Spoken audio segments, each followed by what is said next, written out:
கர்த்தருடைய பரிசுத்த நாமம் மகிமைப்படுவதாக.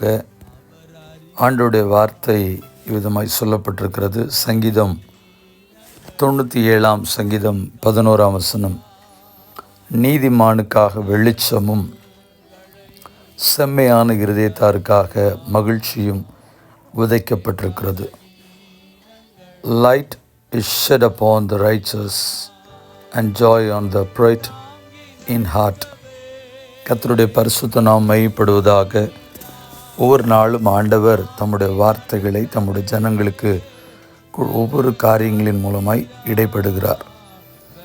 இந்த வார்த்தை நமக்கு என்ன சொல்லுகிறது அப்படின்னு சொன்னால், நீதிமானுக்காக வெளிச்சம்.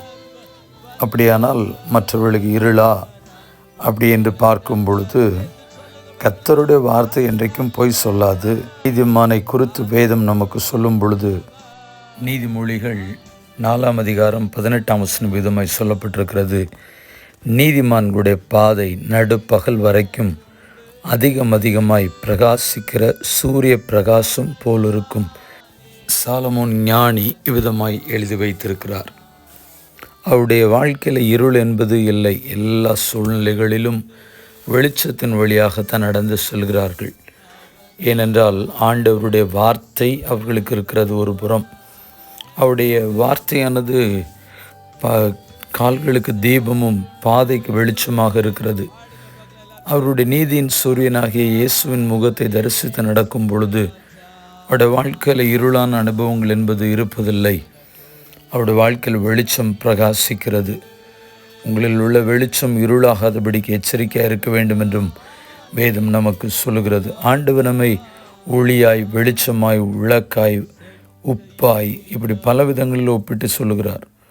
நீதியின் சூரியனுடைய முகத்தை பார்த்து நடக்கிற நாம் வெளிச்சத்தை நடக்கும் பொழுது ஒரு நாளும் இருள் நம்மை மேற்கொள்வதில்லை.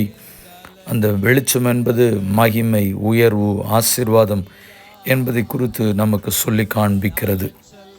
ஏசாயா தீர்க்கணி விதமாய் சொல்லும் பொழுது, ஏசாயா 60:1-3 எழும்பி பிரகாசி, உன் ஒளி வந்தது, கர்த்தருடைய மகிமை உன்மேல் உதித்தது. இதோ இருள் ஜனங்களையும் காரில் பூமியையும் மூடும், ஆனாலும் உன்மேல் கர்த்தர் உதிப்பார். அவருடைய மகிமை உன்மேல் காணப்படும். உன் வெளிச்சந்த இடத்துக்கு ஜாதிகளும் உதிக்கிற ஒளியின் இடத்திற்கு ராஜாக்களும் நடந்து வருவார்கள். ஜெபிப்போம். பரிசுத்தமுள்ள தேவனே, வெளிச்சத்தின் பிள்ளைகளாய் ஒளியிலே தொடர்ந்து வாழ்வதற்கு எங்கள் ஒவ்வொருவருக்கும் கிருபை பாராட்டும். இருள் எங்களை மேற்கொள்ளாதபடி காத்துக்கொள்ளும். இயேசுவின் மூலம் ஜெபிக்கிறேன் ஜீவ நல்ல பிதாவே, ஆமென். வாழ்த்துக்களுடன் ஜெபங்களுடன் பாஸ்டர் ஜெபதாஸ். வாட்ஸ்அப் 9345353730.